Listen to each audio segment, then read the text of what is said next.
people want to hear from tier one MSOs. People want to criticize them. People want to be with them and partner with them. But people want to hear from them either way. It's the same way with politicians. It's the same way with lobbyists.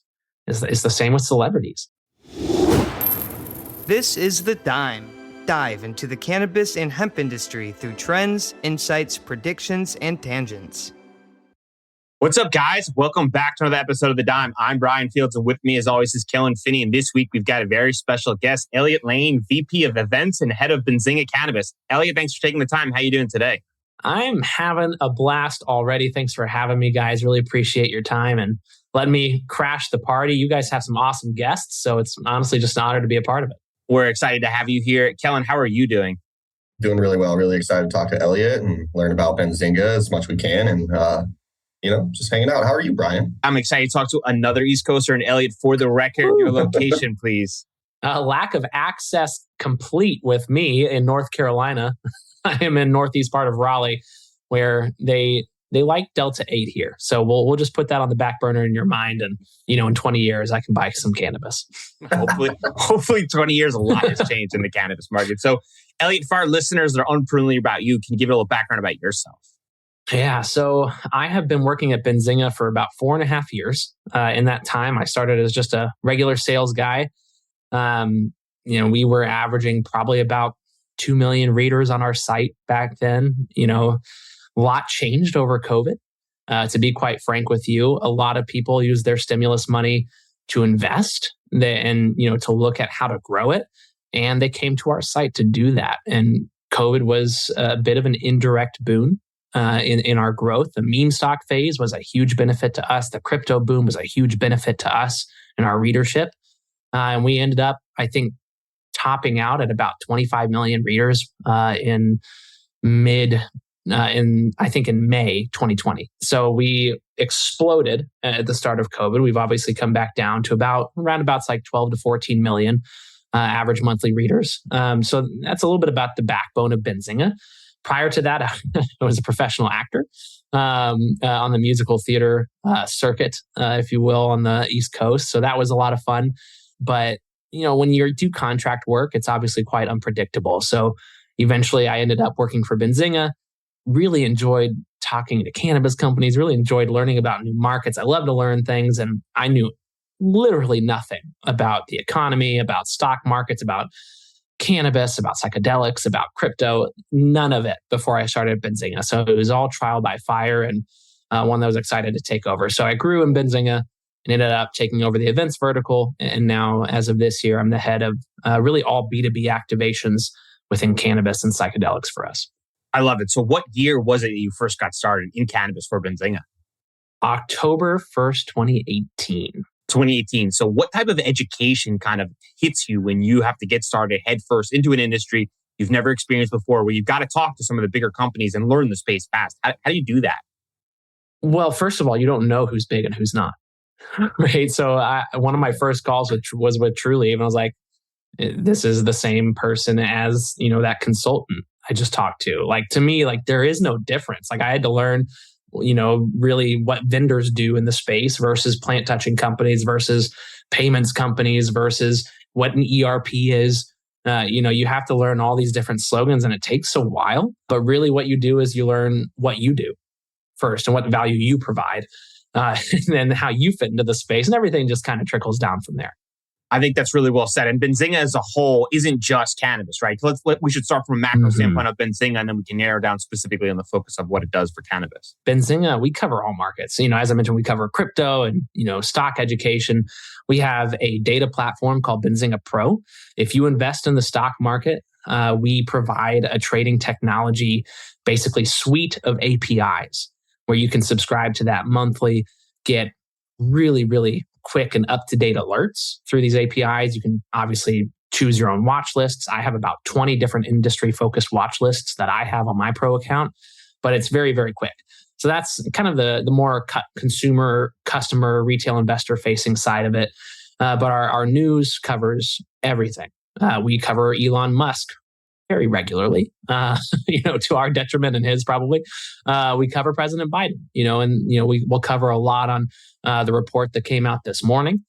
You can probably go on Benzinga and see that on the homepage. Cannabis and fintech are really the two pillars of, market-wise, if you want to look at specific markets of what we covered. But when you think about how Benzinga became competitive, it was our willingness to cover markets that our larger peers wouldn't or didn't care to yet.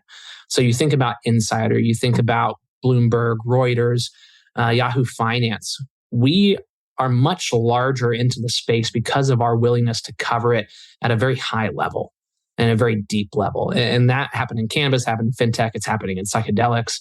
And we are still, I think, the leader in financial coverage for the cannabis space. And that, of course, affects how much people have trust in you for the other industries as well. Why do you think that some of the bigger entities just chose not to even dive into cannabis at all? Well, I think it's a mix that they didn't need to. When you're a young company, right, you have to figure out ways to compete. You have to do things that are a little bit taboo or unique or fun or creative, right? You can't just be another Bloomberg because you're not going to beat Bloomberg at Bloomberg's game. No. But, so Jason, if you have any sense of our company, Jason Raznick is our CEO. He is as scrappy of a human being as he can get. And I use that word intentionally because it's his favorite word to use. But he started out of his parents' basement. Our first customer, this is long before me, was TD Ameritrade to use our news. And I think he called them like 9 different times as different people to get in front of them. So he called them as a woman one time. He called them as different people until they finally listened to him and they're like, okay, fine, let's take a meeting. So that's the type of personality that Jason brought to us, and it's doing things differently. It's doing things on a more consumer and customer friendly level where anybody that emails us, I can guarantee you 99.9% we're going to respond. I think there's a relentlessness when you operate in cannabis. You have to be scrappy. And I think that story by Jason kind of sums up perfectly that even though people forget sometimes that Benzinga is big, but they still have to play these different challenges because the massive entities they're fighting, Bloomberg, Reuters, Yahoo Finance, all of those other entities don't necessarily have to challenge them because they stick to their own domain. And I think people kind of forget that even though Benzinga is large, their competing tasks are still in the same restrictions that cannabis face, that the other industry operators face as well. Absolutely. We, advertising our cannabis event is a massive challenge, right? We can't do it in the same channels as an electric vehicle event or an auto event or anything of that nature. So we do face those challenges. I think, saying Benzinga is large, we don't operate under that assumption.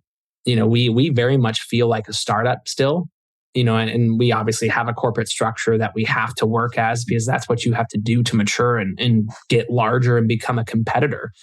But, we don't assume we are there yet. And I think that's why we continue to grow is because we continue to innovate and we continue to work with people that push us to innovate. So speaking on the conference, I'm excited to kind of dive into that. When setting up a location, are there other restrictions that surprise people or surprise yourself when you're trying to book, quote unquote, a cannabis conference at one of these hotels? Yeah, well, it helps also with who we are, right? We're not a consumer event, so it does. And I think events in the cannabis space are all lumped into this term cannabis events, right? It seems obvious, but it must be said, we're a very different event from a CannaCon. We're a very different event from a Hall of Flowers, right? We're not the same really at all with the one possible caveat of maybe we want a crossover with the operators, right? So that is probably as similar as we get, but we work with a lot of these events as well. MJ Biz is one of our largest partners.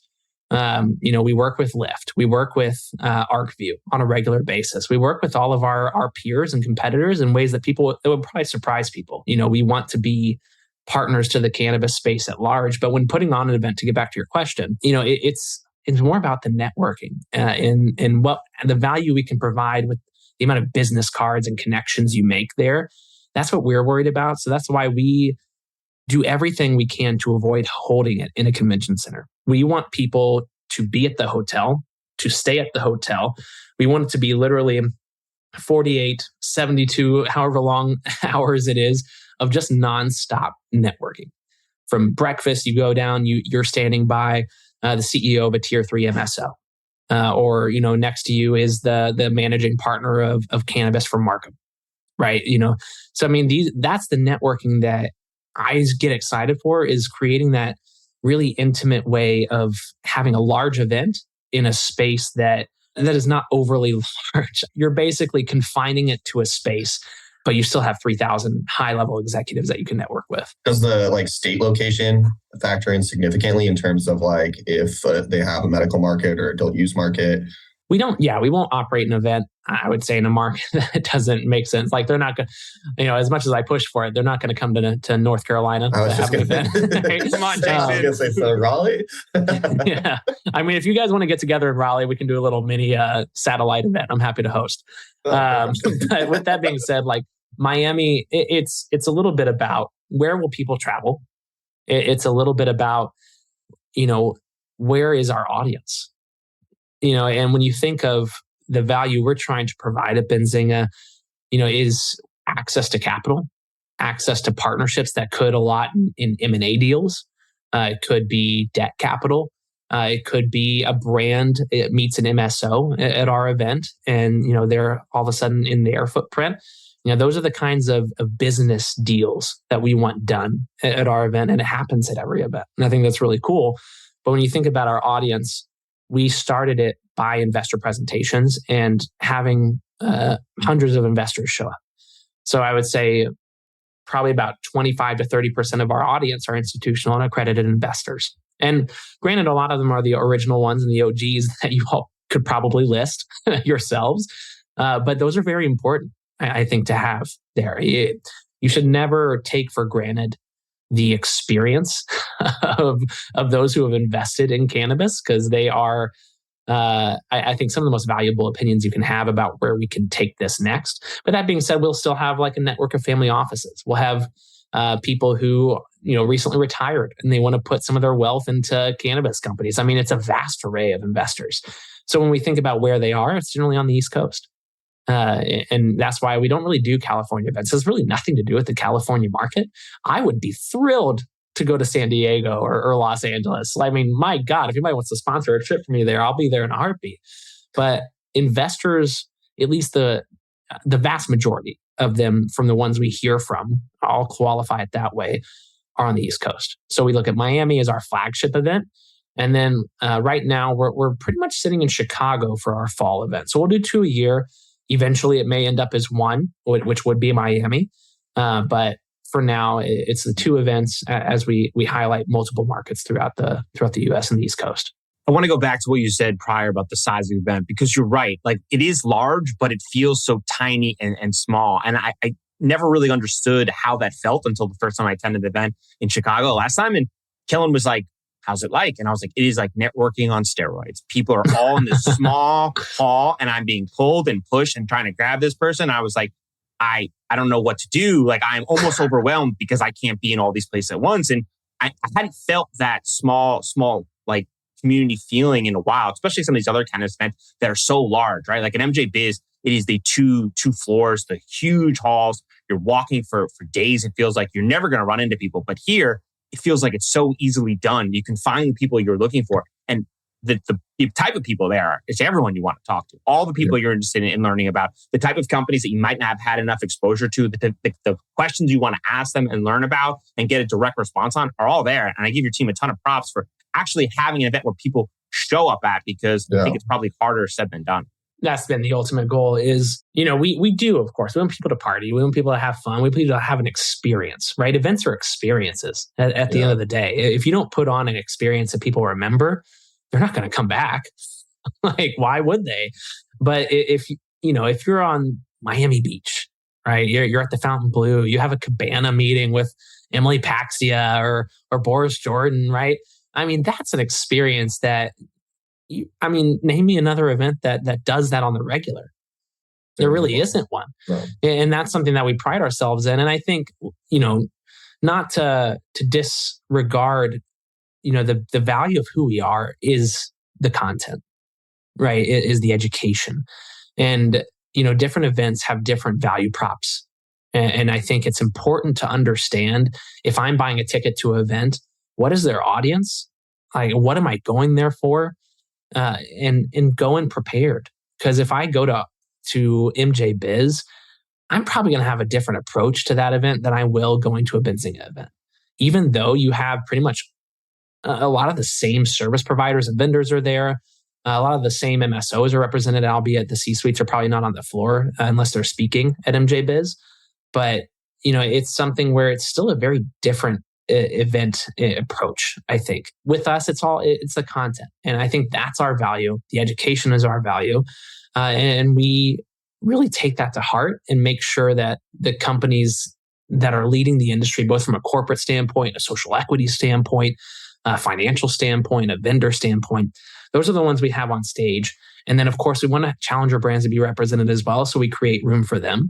And it's a balance, right? You have to have people that draw tickets to the event, that draw other members of the cannabis space to the event, but you also want to be a partner to the industry at large and create space for the next upcoming wave of leaders in this industry. So when you guys are producing that content, is it like a collaborative effort between like the speakers that you're going to have on, or is it kind of like, hey, we'd love for you to speak on this topic? How does that kind of get formed? We are very controlling. We are a bad date, I'll say. But in that sense, a lot of people, of course, they speak at a lot of events. They speak at a lot of smaller events or even, peer events to us, and they get to build a panel. We're very different. We listen to our audience. We're very, finger on the pulse, for better or worse. And, we will place every speaker on that agenda. And, there are some times when you can fault us for, not having a diverse voice on that panel or not having a female voice on that panel. But if you look at the evolution of our agendas, we're actively remedying that. And it's something that we want to make sure the content flows. We want to make sure it makes sense. We want to make sure there are actual discussions on stage and not just preachy, agreements. Like, yeah, you're right. Yeah. But we want to make sure we want people to actually like butt heads a little bit, so that there's actual education happening. So we want to make sure that we are very, very in control of the content, where it goes and what people are listening to. I think that's an underappreciated aspect of the type of details to go into it, because it would be way easier just to select the speakers, want to talk to each other, just let them all go. But you're right. The information then would be kind of like the same, and it's not like that. So how does that work? Is there role playing that goes involved? Is that like a deeper understanding of personalities and interests and kind of knowing the individuals that are going to be presented? How do you do that mixture together? So this is where my wonderful colleague and co-host Javier Hasse comes in, right? So we know all the major players already, and major players being your MSOs, the people who drive large revenues in this space. They're generally always there. But understanding who is making waves, what topics are people looking for? People want to talk about cost cutting right now. Right. How is that going to be a theme at our April event? I mean, you got to come and find out. But right. Right. Nice. But that's the type of education we're going to have is brand discussions, right? We're actively hunting down large brand representation that's not cannabis centric to come and talk about possible cannabis retail synergies. Well, once cannabis is legal, right? So we're looking to innovate our content every single event. And we're looking to make sure that we're touching on content that wants to be touched on, if that makes sense. Is there potential opportunity for expansion outside of the cannabis industry? Hypothetically, if alcohol or big tobacco are interested in kind of being a part of these conversations to get more of a nuanced talk of what the future could look like from multiple parties?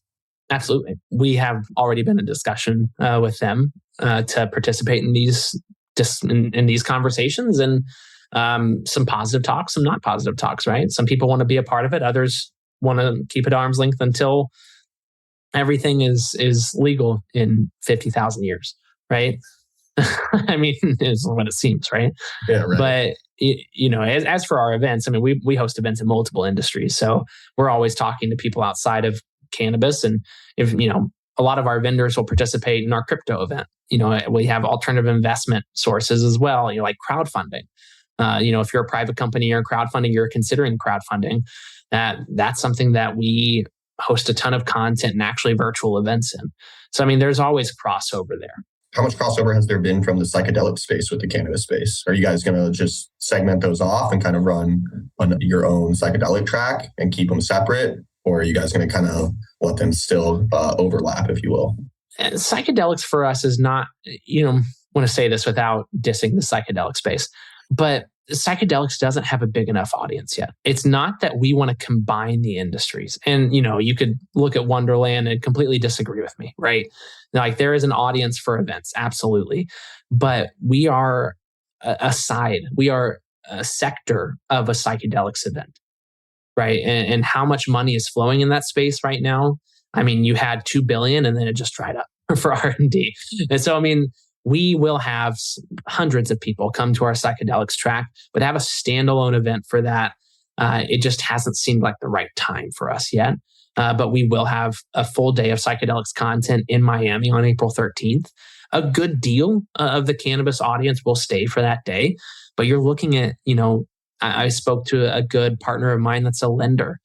And he's interested in lending to both spaces. Obviously, he's active in cannabis, but is exploring psychedelics. Same with law firms, recruitment firms, accounting firms. Those vendors are all wanting to work in both spaces. But when you have investors, it's more about education.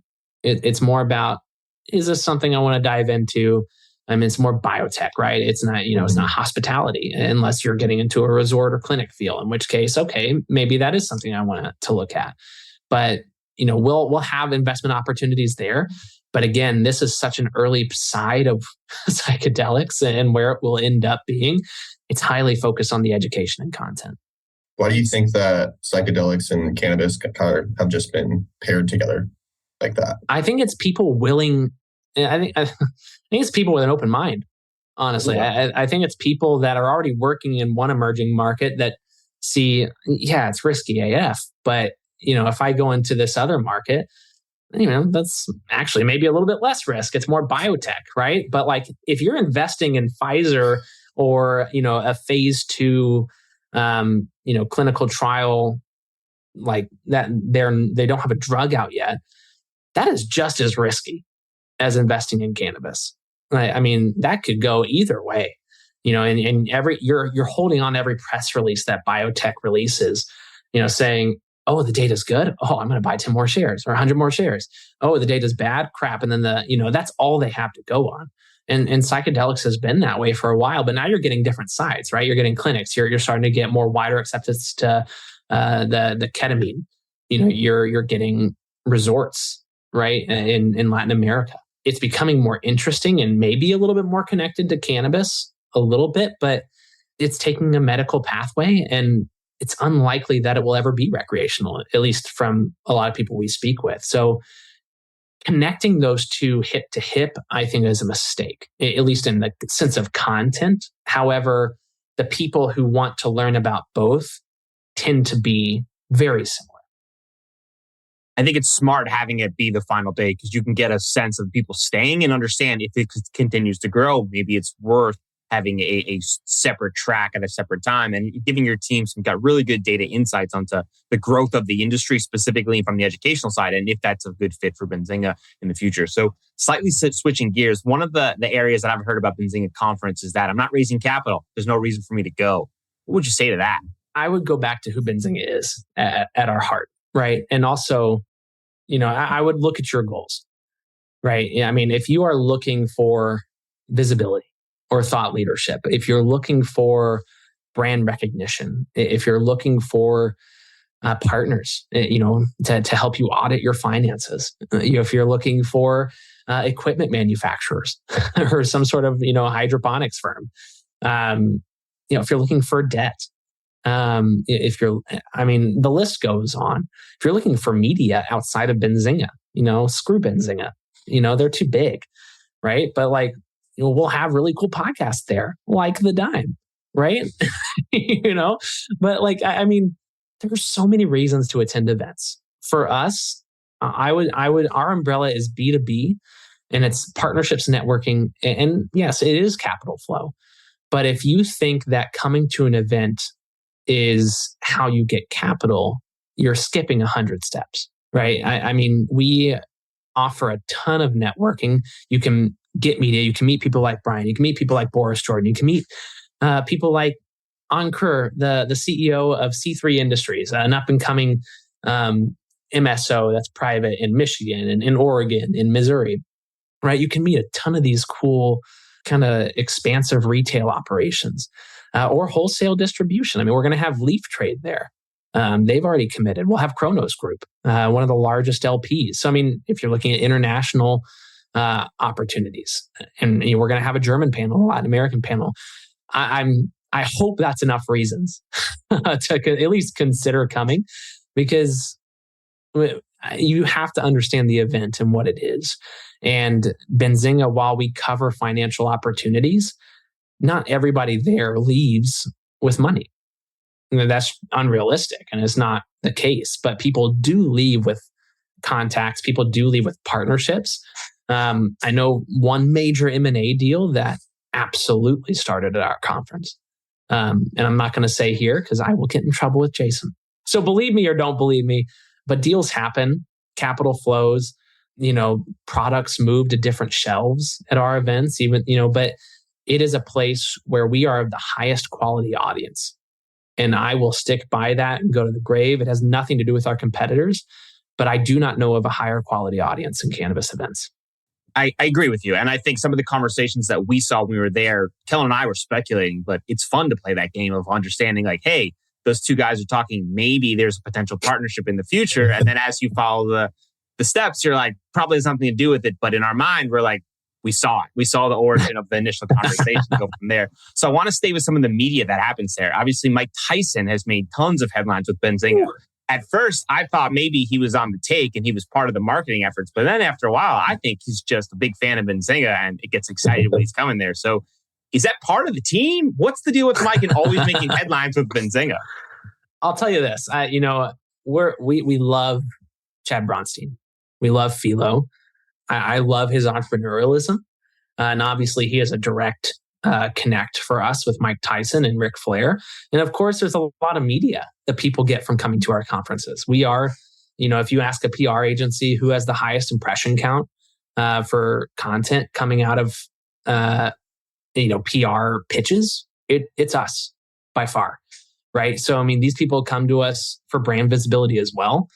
It's not just us getting Mike Tyson and woohoo, but we want a diverse perspective. And yeah, Mike has a questionable record, but I mean, people want to hear from him. People want to understand what's next. Why does he care so much about cannabis? What is up with those, bitten ear gummies, dude? Is that really the best brand and marketing play? I mean, have your opinions about it, but you're probably going to come and listen, right? But that being said, it's not all about that. It's not all about, just getting the quick and snappy headlines. We, want Al Harrington there who supports, local Michigan businesses. We want Calvin Johnson there. And then I'm specifically speaking about celebrities, right? But we want we're constantly having conversations with people like Rosario Dawson, with differing personalities. We, of course, open invitation, Martha Stewart, if you're listening to this podcast. I know, it's possible, right? She's a big fan of the dime. I'm saying she should be, but like, be real. Tommy Chong, we want all of them. It's not that, we're carving time on our stage specifically for Mike Tyson because of one reason or another. We want every perspective that people want to hear from. And that is what Mike Tyson fits into.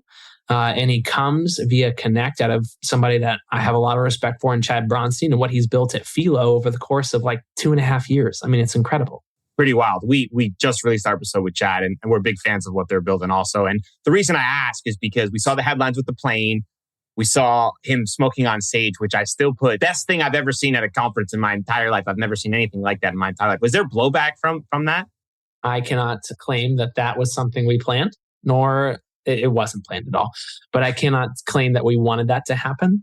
I can imagine. But that being said, there wasn't really a lot of blowback. I think it, if it was anybody else, it wouldn't be any question. The cannabis industry would be like loving it, right? Right. Barstool Sports shared Ric Flair and Mike Tyson at our event smoking a joint together. Yeah, right. It looked awesome. Yeah, it was awesome. Albeit they didn't give us credit, but whatever. Bitterness saved for later. But that being said, Mike Tyson is awesome. He's cool. He a lot of people hate him too, though. It's something that we as conference organizers have to take into account at least. But it doesn't mean that just because people are disliked doesn't mean we'll take them off our stage. Now, it does mean that, we want to make sure that everybody's represented, everybody's voices are heard, and everybody has, somebody there that they want to hear from. And we're making sure we give the voice to the right people. But as we grow, these people are part of that story. I think that's really important. And one of the areas that I think is even more wilder is some of the quotes that Boris Jordan's made specifically about big tobacco. I was in the audience that day when he made the comment about how he thinks the cannabis industry will become big tobacco. And I think people were surprised to hear that, but I appreciated the honesty in his opinion. I recognize that he's saying something that might go against the grain, but that's his opinion. That's how he sees things. And whether you like Boris or not, I think that's an informative stance from someone who's a big part of the industry going forward. So I guess from your standpoint, how quickly does your team recognize that a quote like that goes viral? Pretty quickly. We also get a call from the PR agencies pretty quickly too. But I will say, I think for us, it was actually the beverage comment. Sure. And the MJ Biz was the tobacco one. But the beverage, no, it's fine. We're the same event. It's fine. Come on, man. We're all the same. So both times I've been shocked. Every time he speaks, I'm just like, oh my. But somebody that big, it's PR, right? Yeah. Yeah, 100%. It's I didn't even know he had a beverage company prior to that statement. Yeah, it's fully PR. It makes it really hard on his PR team, but yeah, I love it. He's more than welcome to continue doing that on my stage. I love it also. I think it's pretty incredible because you get something different and you get a piece of personality where it's not like a scripted response. He's saying something that his PR team may or may not be happy with. They might have to do some damage control after, but at least you're getting a true stance on something for a reason or not. And I'm pretty sure his standpoints are pretty. Well, and your tweets throughout the event are a great example, Brian. You posted that, and the retention on that tweet, if I remember correctly, was ridiculous. It was insane, and just kind of spiraled out of control. If we're going to be completely honest, because I was just like, oh my god. You caught it. You posted it, man. You may have broken the news. We'll say it was right here on the dime. Yeah. But if we're just going to be honest, I think it's important that people hear those type of things, because I was fortunate enough to be invited by your team down there, and hearing something like that is a staggering thing because it goes against the grain, but it's the type of information that I think is a little more contrarian, but also extremely valuable for people to hear as they recognize that the industry is wider and more challenging than they recognize. Yeah, it's incredibly challenging. And it brings up, the fact that people just innately dislike Boris for one reason or another. And it's the same with Kim Rivers. It's the same with Charlie Bachtel. It's probably the same with George Arcos, although I don't really see the hate towards him, to be honest. Same with Ben Kovler. But it's just this innate dislike for that side of the industry. And I don't think that has much to do with what he said. I think you could have posted that, he picked his wedgie walking off the stage, and it would have been a similar response. People will lose it. Yeah, this year maybe I'll do another quote, but this will be something like that. We'll see if it's the same sort of traction. What about the consumption? Tag him, please. Absolutely. There's no doubt about that. I'm going to have to edit that part out so people don't know it's coming. What about the post-event networking? I know we chatted about the fact that there was no cannabis products, and obviously I understand there's limitations because you're not doing it at a Benzinga-based hotel. You're doing it at a public place, and you can't just be consuming products that ever you want without a consumption license. So are there hopes in the future to have more partnerships where we can have Benzinga event and have a consumption networking event like in Similarity? Is that a thought in the future? Yes, would be the answer to your question. Priority-wise, I don't know where it sits on the list, if I'm going to be quite transparent with you. While I do think that anybody that is a CEO of a company and doesn't use their own product, I have questions about. If we're real, it's why I when I started my podcast at Benzinga, I always asked, what did you do before you worked for this company and led this company, and how has that played into your experience? And everybody has a different path, right? So I don't, fault legacy operators as CEOs. I don't fault investment bankers as CEOs. But what I do think you should understand is the quality of your own product and be real with yourself about it. And I mean, nobody's real public facing. It's all super high quality and better than everybody else's. But, for me, consumption has its place in this industry and industry events. And that is what I'll say. But it is not the focus of our event. And you should not, I mean, if you're intoxicated while talking to this audience, we should probably chat, because it's probably not a wise move for you. But, and this might get me blowback or heat or fire, but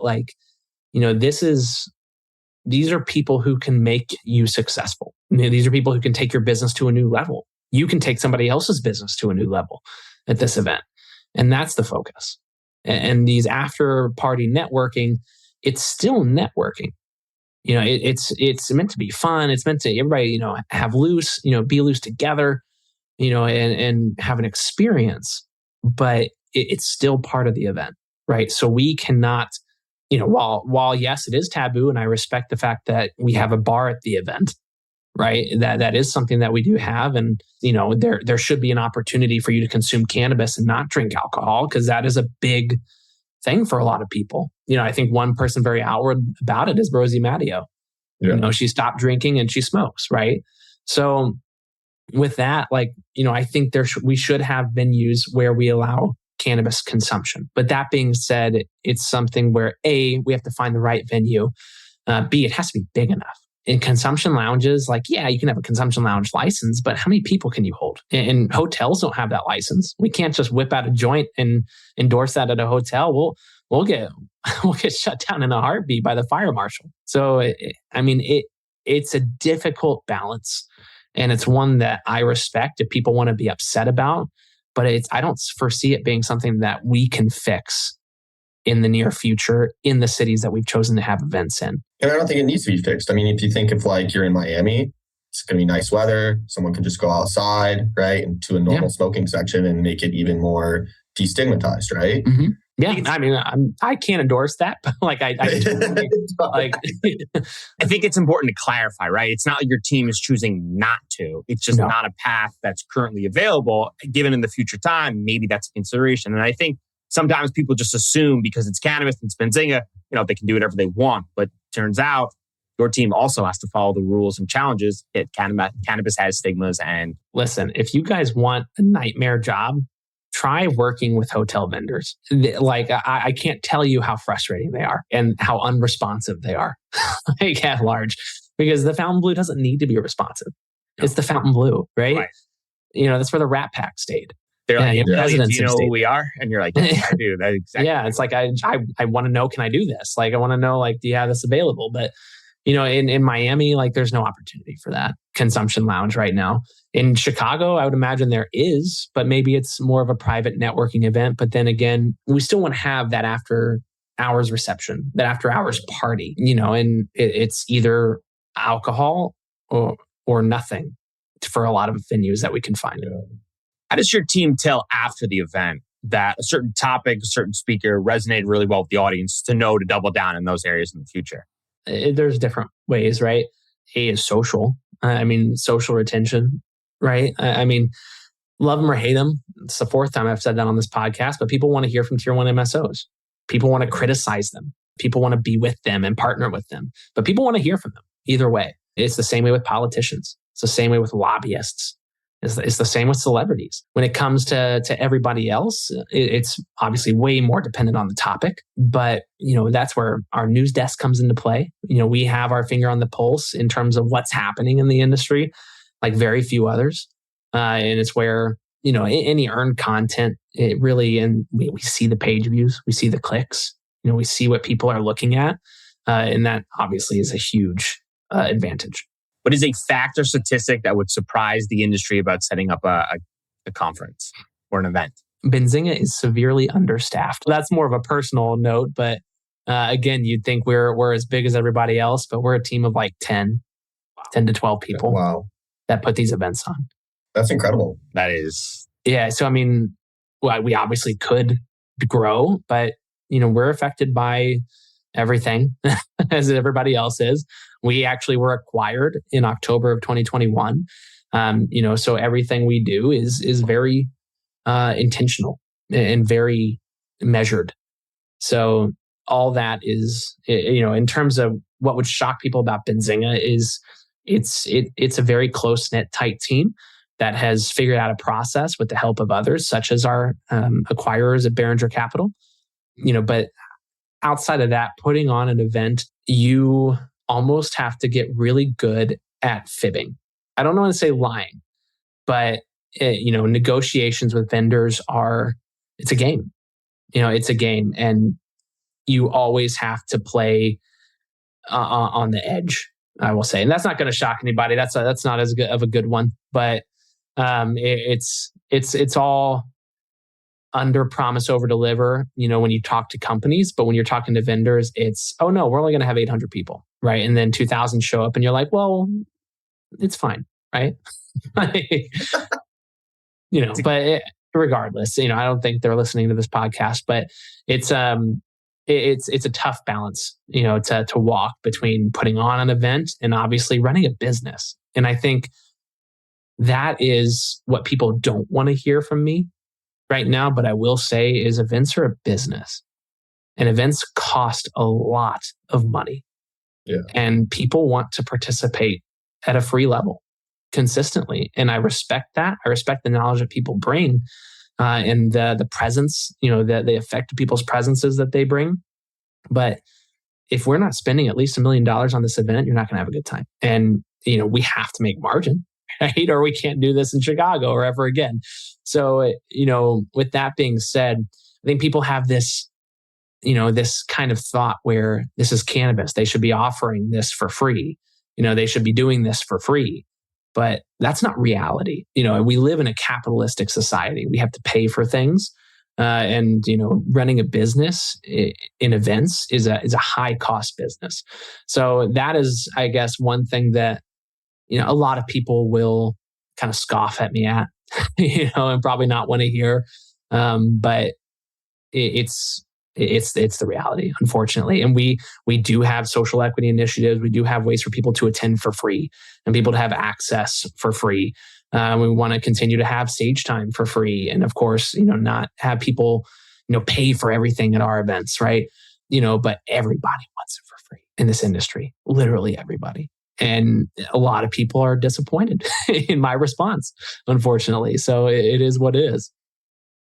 It's honest. And I appreciate you for being transparent about that, because you're right. I'm sure a lot of people are hearing that are wondering why they can't get an exception. And it's just the reality of it. And the transparency is probably the best part about it, is because people can at least hear that and understand that it is what it is. It's not personal. It's business, and decisions have to be made. Yeah. It really isn't personal. Like, if I could give you all stage time and still come away with margin, believe me, I'd be happy to. But alas, my CEO would not be happy with me. 20 years from now, we will look back and say, that was barbaric. I can't believe we did that in the cannabis industry. What is that? Yeah. I mean, you're talking just about literally everything in this industry. So I don't think that's event-centric. No. When you started your journey in the cannabis space, what did you get right? And most importantly, what did you get wrong? Cannabis is people who wanted something new. They wanted a new journey. And for me, it's all about relationships. It's all about building value for people. And I just got off something that basically was like, you got to pay me for value, right? But if you don't offer something in return and you don't support people in return, then it's not a partnership, right? And that's the beauty of what Benzinga is we can offer visibility and earned media. We can offer, awareness. And that's something that I love doing for my partners. And I wish I had done it sooner. I think it would have been good sooner. But something that I realized early on was I can offer a lot of value to people with the power of Benzinga behind me and the power of our cannabis brand. And that's something that I feel has actually helped me succeed in growing my network and Benzinga's network in cannabis, is taking what we do on an earned level and basically saying, I got you. Let me give you some visibility. Let me give you some awareness on this press release. And that's something that, if you reach out to me, like, I'm more than happy to do, is help people out, get visibility, get awareness. do an interview with me on the podcast. Like we do it twice a week. It's a ton of time, but it's so much fun. And that's something that, like if I can give you earned media, I will. I absolutely will. So that's something that I'm proud of, like that I think we're a good partner to this space when it comes to visibility. One thing that I wished I had done sooner was get more involved and be more of a partner to this industry earlier. Granted, I was still learning, right? I didn't really know what that meant when I first, during the first year, maybe even 2 years that I was at Benzinga, which I probably shouldn't have admitted that. But, it's for me, like you can't be in this industry and understand what people want to talk about, hear about, what people need from you unless you are actively participating. And that's something I didn't do soon enough. Before we do predictions, we ask all of our guests, if you could sum up your experience in a main takeaway or lesson learned to pass on to the next generation, what would it be? You should never trust Washington, D.C. A lot of people should hear that. Here's diversify. We'll take it back to the financial side. And this isn't necessarily like for the next generation of Benzinga. This is for everybody that looks at cannabis as an opportunity. Protect yourself. Don't give everything to this industry. A lot of people have, and I am not discrediting them for it. I'm not disrespecting them for that. A lot of people built this industry off their blood, sweat, and tears, and that should be respected. But when it comes to putting your money into this space, it's highly volatile. And protect yourself, whether you're starting a business or, investing in one. So that would be my thought.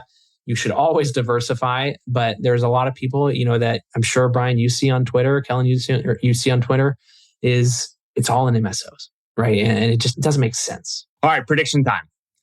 The April event is coming. Elliot, what topics or main takeaways do you predict will be the focus or the main idea for the conference? We're going to have a few different tracks here.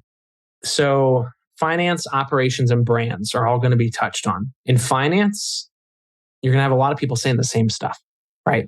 That they've been saying for a while, but it needs to be heard. But I think this year, whether or not it's happening by the time we get to the conference, you're going to have people talking about receivership. You're going to have people talking about bankruptcy and seizing assets. But you're also going to be talking about the same thing of debt is the only thing that is flowing right now. So I think that's a part of pretty much every conversation. But when looking at maybe what the operators are talking about, it'll be cost cutting. So it's really about balance sheets, about how people are being flexible with their balance sheets, and about how much cash flow they have. I feel like that and how they build a cash flow positive business is going to be the through line of this year.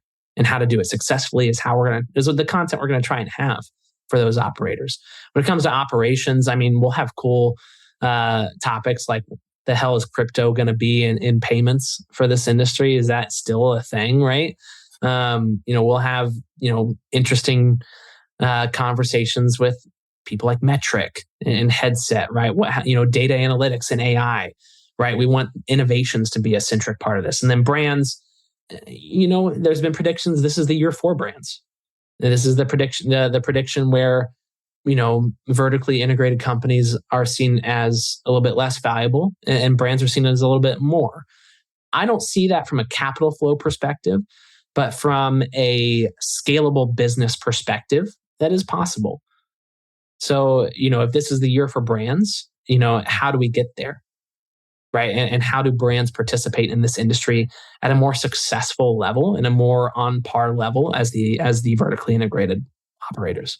Kellen, you want to take a swing? What do I think is going to be the main topic or takeaway from Benzinga in April? I'm going to go with a wild card here, honestly. My wild card is I think that the conversation is going to be how come New York took so long to go rec and still not be a functional market, right? Like they learned from California and all these other states that were that did it before them, and then they still took all that time, and they're still going to be a dumpster fire. Whoa. That's the West Coast and him talking. Wow. Isn't it, Brian?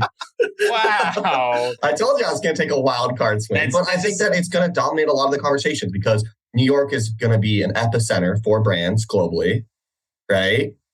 It's just how New York City is and Manhattan, that whole vibe. And so they're going to see all of these finance individuals are going to see like, oh, wow, like New York was supposed to be this great industry, right? And they still are going to fumble the ball, in my opinion. And I think that's going to be a huge topic in the conversation from a financial perspective, right? What do you think, Brian? You're going to judge my prediction? First off, neither Kellen nor I have seen any of the agenda for Benzinga. Second, that feels like just a personal shot is what you just took, right? Like it's like that has nothing to do with Benzinga. And you're like, no, we're really locking down this New York hate. And second, it's not a dumpster fire, right? It's fair to call it different. And it's fair to say that they're doing things a little slower. Let's reserve that type of judgment for, let's say, 6 months from now. Then you can kind of say the mean things you'd like to say, and I'll likely agree. But until then, I'll reserve my judgment. In my opinion, I'm going to kind of piggyback off what Elliot said. I think a lot of what you'll hear is operational efficiencies. And I think that's going to mean a lot of different things to different people. But from my thought process, what that means is that companies, instead of spending the money to grow at all costs, will start refining their operations, start adding in opportunities to really lock down those margins and understand how to make those margins. And I think one of the areas, in my opinion, that kind of got overlooked in the earlier days or in the last couple of years is it's just growth at all costs. And whatever the margin is after we produce the products is really what we want to do. And I think we have to really start locking in these numbers to have some sort of consistency, because when you have really locked in numbers, you understand how to make better decisions. And when you do that, you can let go and jettison, bad assets, but also you can double down on the areas that are really working. And I think, in my opinion, operational efficiencies will be a common theme, and it's just a matter of what it means to certain people. And I'm hoping that it means a lot of sensors. Good content, right, Brian? I mean, I'm excited, Elliot. So for our listeners, they want to get in touch, they want to attend, where can they find you? All right. So a few plugs, if you don't mind. Let it out. BZCannabis.com. That's our event website. You can check out our past agendas, see who we've had there before. I think you'll see a really strong lineup. You can check out what we're doing so far in this one. The agenda for this one should be up in the next couple weeks. So keep an eye on that. But we do have cool companies like, as I said, Kronos Group. We're going to have cool up and comers like the CEOs of Groon. So it's a wide array of executives and participants in this industry. Benzinga.com/cannabis for all of our cannabis news. And then just hit Benzinga Cannabis Insider. It's our podcast, and we'd love to have you there. And then ideally we get Brian and Kellen there to chat more about the dime and your all's perspective of the industry. But that is where we talk to industry executives. So really those three places are all you need to remember for us. We love to hear from everybody. So Elliot Lane, ELLIOTLANE at benzinga.com. Always open for emails, always open to connect. Hopefully we can be a benefit to everybody from mom and pop shop in Oregon to multi-nation CBD play. I mean, anywhere in between, it doesn't matter to us. We want to work with you if it makes sense, if we can. But we are not just some giant corporate shill. We care about the industry at large, and we want to give voice to everybody we can. Awesome. We'll link those up in the show notes. Thanks for taking the time. This was a lot of fun. This was a blast. Thank you guys for giving me the time and the visibility on Benzinga, and hopefully we can have more of these conversations going forward. Looking forward to it. Thanks, Elliot. Guys, if you've enjoyed this podcast over the last few years, can you please take 3 minutes or less and leave us a quick review on Apple or Spotify? All reviews make a massive difference for us and help other people like you find this podcast. From the bottom of our hearts, thank you.